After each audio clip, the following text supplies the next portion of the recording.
Dalam sidang kasus pembunuhan Brigadir Yosua, Majelis Hakim sempat kaget mendengar jawaban saksi ahli digital forensik, di mana saksi ahli mengatakan jika rekaman CCTV yang diputar ulang di persidangan kemarin itu hanya diambil dari flash disk. Mendengar itu, Hakim Wahyu Iman Santoso tampak kaget, sebab dari 53 rekaman CCTV yang didapatkan oleh saksi ahli, tapi hanya 2 rekaman saja yang diputar. Keanehan yang sama juga diutarakan pakar telematika Abimanyu Wahyu Widayat. Menurutnya, jika memang ahli seharusnya yang bersangkutan bisa menjelaskan hasil analisisnya di semua video rekaman CCTV dan bukan hanya fokus pada rekaman di kejadian krusial saja. Namun yang terjadi adalah ahli yang hanya menerangkan apa yang sudah diterima oleh penyidik. Abimanyu pun sampai harus melontarkan pertanyaan di mana keahliannya jika yang dianalisis adalah rekaman yang sudah ada. Ia juga merasa lucu karena seharusnya sebagai seorang ahli bisa meminta rekaman yang berasal dari DVR asli dan bukannya dari flash disk penyidik, sehingga dari rentan waktu ataupun reka kejadian bisa kemudian dirunut menjadi jelas.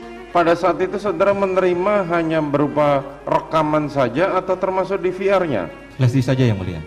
Oh, hanya flash disk saja. Tidak ada DVR-nya yang mulia. Saudara menerima dari Penyidik Polda Metro Jaya yang mulia. penyidik Polda Metro Jaya. Betul.